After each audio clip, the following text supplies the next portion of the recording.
ನಮಸ್ಕಾರ ಸ್ನೇಹಿತರೆ, ನಾನು ನಿಮ್ಮ ವಿನೋದ್ ಮಾತಾಡೋದು ವಿ ಕೆ ಫಾರ್ಮ್ ಮತ್ತು ವಿ ಕೆ ಚಾನಲಿಂದ. ನೋಡಿ, ಇದು ನೀವು ನೋಡ್ತಾ ಇರೋದು ಒಂದು ಔಷಧಿ. ಇದು ನಮ್ಮ ಕುರಿಗಳಿಗೋಸ್ಕರ ಮನೇಲಿ ರೆಡಿ ಮಾಡಿರೋ ಮೆಡಿಸನ್ ಇದು.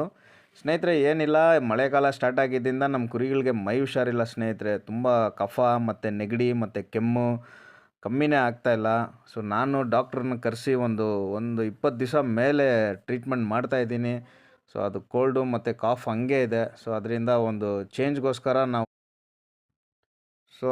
ನಾವು ಒಂದು ಮನೆಯಲ್ಲೇ ಒಂದು ಮೆಡಿಸಿನ್ ತಯಾರಿ ಮಾಡಿದ್ದೀವಿ ಸ್ನೇಹಿತರೆ. ಇದು ಮೆಡಿಸಿನ್ ಏನಂದರೆ, ಶುಂಠಿ ಮತ್ತು ಮೆಣಸು, ಸ್ವಲ್ಪ ಬೆಳ್ಳುಳ್ಳಿ ಮತ್ತು ಬೆಲ್ಲ, ಅದ್ರ ಜೊತೆ ಅಡಿಕೆ ಎಲೆ ತಿಂತೀರಲ್ಲ, ಎಲೆ, ಕರಿ ಎಲೆ. ಸೊ ಇದೆಲ್ಲ ಸೇರಿಸಿ ಸ್ವಲ್ಪ ಚೆನ್ನಾಗಿ ರುಬ್ಬಿ ನಾನು ತೋರಿಸಿದೆ ನೋಡಿ, ಆ ಥರ ಪೇಸ್ಟ್ ಥರ ಮಾಡ್ಕೋಬೇಕು. ಮತ್ತು ಪೇಸ್ಟ್ ಮಾಡಿಸಿದ್ದೆ ನೋಡಿ. ಇದು ತಿನ್ಸೋಕ್ಕೆ ಟ್ರೈ ಮಾಡ್ತಾಯಿದ್ದೀನಿ, ತಿನ್ಸೋಕ್ಕೆ ಆಗ್ತಾಯಿಲ್ಲ. ನನ್ನ ಕೈ ಬೆರಳು ಕಚ್ಚಿಬಿಡ್ತು ನಮ್ಮ ಕುರಿ.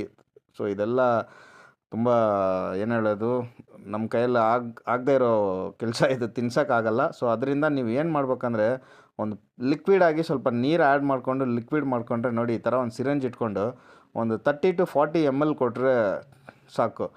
ನಿಮ್ಮ ಮಾರ್ನಿಂಗು ಕೊಡ್ಬೋದು ಮತ್ತು ಈವ್ನಿಂಗು ಕೊಡ್ಬೋದು ಸ್ನೇಹಿತರೆ. ಇದು ಏನಕ್ಕಪ್ಪ ಅಂದರೆ, ಕೋಲ್ಡು ಕಮ್ಮಿ ಆಗುತ್ತೆ, ಕಫ ಎಲ್ಲ ಕಮ್ಮಿ ಆಗುತ್ತೆ, ಮತ್ತು ಡೈಜೆಷನ್ಗೆ ತುಂಬ ಚೆನ್ನಾಗಿರುತ್ತೆ. ಕುರಿಗಳಿಗೆ ಒಳ್ಳೆ ಡೈಜೆಷನ್ ಆಗುತ್ತೆ. ಸ್ವಲ್ಪ ಮೈಯೆಲ್ಲ ಸ್ವಲ್ಪ ಬಿಸಿ ಆಗುತ್ತೆ, ಕಫ ಎಲ್ಲ ಆಚೆ ಬರುತ್ತೆ, ಮೇವು ಚೆನ್ನಾಗಿ ತಿನ್ನೋಕ್ಕೆ ಸ್ಟಾರ್ಟ್ ಆಗುತ್ತೆ. ಸೊ ಇದೊಂದು ಟ್ರೈ ಮಾಡಿದ್ದೀವಿ, ಸೊ ಕೊಟ್ಟಿದ್ದೀವಿ. ಇದು ರಿಸಲ್ಟ್ ಏನಂತ ನಾವು ವೆಯ್ಟ್ ಮಾಡಿ ನೋಡಬೇಕು ಸ್ನೇಹಿತರೆ. ಸೊ ನೋಡೋಣ.